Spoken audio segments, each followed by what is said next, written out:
When the average person goes missing or is murdered and it is never solved, you could think maybe there wasn't enough resources, maybe there wasn't enough interest, but what if the murderer missing was famous? How do those mysteries go unsolved?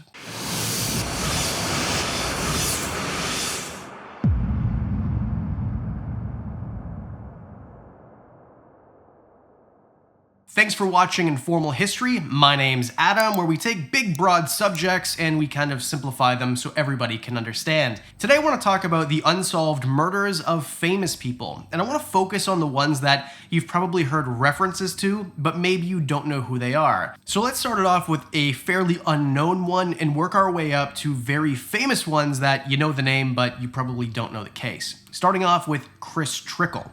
Chris Trickle was a stock car driver. If you are a NASCAR fan, you definitely know the Trickle family. Chris was an up-and-coming racer on his way to a brilliant and likely illustrious career. Chris Trickle, a resident of Las Vegas, Nevada, became a tragic victim of a senseless act of violence on February 9th, 1997. Trickle was only 24 years old, and on this evening, he was driving his car on Blue Diamond Road around 9 o'clock p.m., and he was headed to meet a friend to play tennis. As he was driving, a shooter pulled up right beside him and fired multiple rounds into Trickle's vehicle. One bullet struck him in the head and caused critical injuries. The shooting was unprovoked. There was no reason why Trickle should have been shot, especially as he was in a moving vehicle. This wasn't at a stoplight, like in another case we'll discuss in a few minutes. This is while traveling. And fortunately, Trickle was able to stop the vehicle without causing harm to anybody else and no further accidents. He was discovered by a passerby who called for help, and emergency responders quickly arrived and rushed him to University Medical Center. This is where he underwent emergency surgery, but despite medical efforts, Trickle fell into a coma and he never recovered. Trickle remained in this coma for just over a year, 409 days, and that's really important, that number. He never really improved, and eventually, due to complications, he did pass away from his injuries. The investigation into the murder faced many challenges right away. There was no witnesses to provide a clear description of the shooter or even the vehicle the shooter was in. There was basically no forensic evidence and a lack of clear motive, which further complicated the case.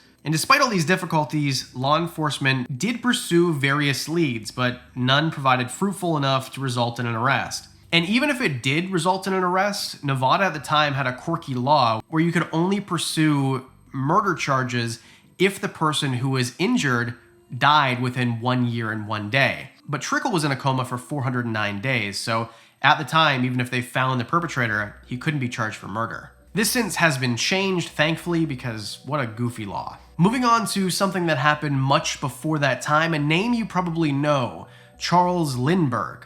Charles Lindbergh Jr. was an aviator, one of the most famous in the entire world. This guy was a true hero and a household name. He was born on February 4th, 1902 in Detroit, Michigan, and he rose to international fame at the young age of 25 when he completed the first solo non-stop transatlantic flight in his monoplane, the Spirit of St. Louis, which was on May 20th and 21st, 1927. Keep in mind, this is 1927, merely years after the invention of flight in the first place, and he's traveling across the Atlantic all the way to Paris. The New York to Paris flight covered approximately 3,600 miles and took 33 and a half hours, making Lindbergh an instant global hero and earning him the nickname Lucky Lindy. But it wasn't Senior who was kidnapped and murdered. It was his son, who was an infant at the time. We've all heard the case of the Lindbergh baby, but at almost 100 years after the incident, it's still a household name, and many of us still know the tragic circumstances. At only 20 months old, Charles Lindbergh Jr., the son of Charles Lindbergh Sr. and Anne Morrow Lindbergh, was taken from his crib before 10 o'clock at night.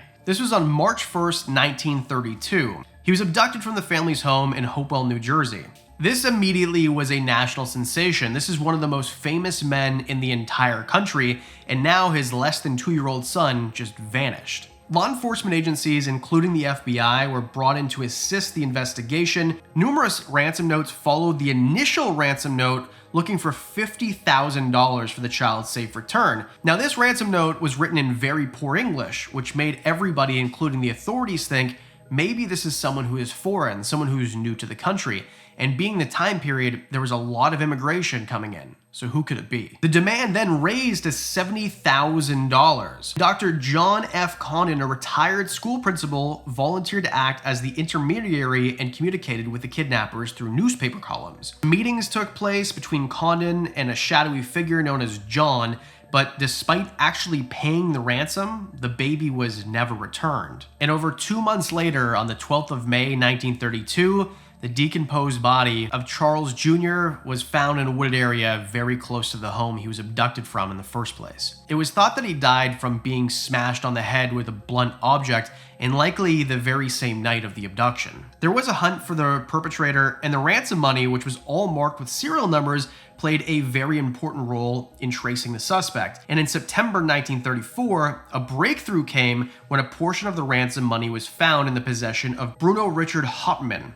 Hauptmann was a German immigrant with a criminal record, and he was arrested and found to have a significant amount of the ransom money hidden in his garage. This was known as the trial of the century. For sure, you've heard this in movies and different parts of pop culture, including music. Hauptmann said his deceased friend Isidor Fish left him the money. However, the jury found Hauptmann guilty and he was sentenced to death. He was then executed by the electric chair on April 3rd, 1936. So how does this fit the video? If he was convicted, this isn't an unsolved murder. Well, it seems to be that he didn't act alone, or maybe wasn't him at all. Critics have pointed out flaws in the investigation and the trial and suggested that the key evidence may have been mishandled or overlooked. Even several historians agree that it might not have been Hauptmann in the first place. March 9th, 1997, the music world halted, as Christopher Wallace, known by the stage name Biggie Smalls, the Notorious B.I.G., was shot and killed at an intersection in Los Angeles. There is no mistaking that the Notorious B.I.G. was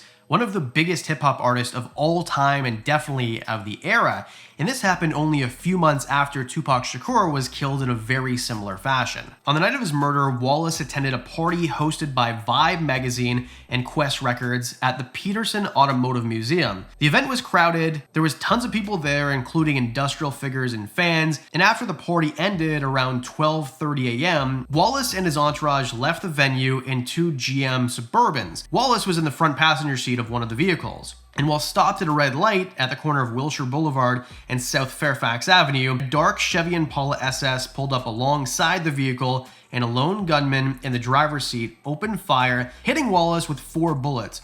He was rushed to Cedars-Sinai Medical Center, but the doctors pronounced him dead at 1:15 a.m. There was an investigation launched by LAPD, but the case quickly grew cold due to lack of concrete evidence and reliable witnesses. Now, there was tons of theories, speculation that it was part of the East Coast-West Coast rivalry, possibly gang involvement, and maybe even a connection to the murder of Tupac Shakur a few months earlier. Maybe it was a cover-up by the LAPD, maybe it was Suge Knight. If you're familiar with the hip-hop culture of the time, all these things make sense, especially knowing that Suge Knight had police officers on his payroll and was stationed at the same place at the same time. The evidence was so compelling that in 2002, Wallace's mother and his estate filed a wrongful death lawsuit against the city of Los Angeles, alleging that corrupt LAPD officers were involved in the murder. However, the lawsuit was dismissed in 2010 because there was basically no concrete evidence. Let me know in the comments section below if you like videos like this. Should we do a part 2? There's lots of them that we could do. Please hit the subscribe button, helps the channel grow and gives me reason to make more of these videos. And because I do videos every weekend, that means I'll see you in the next one.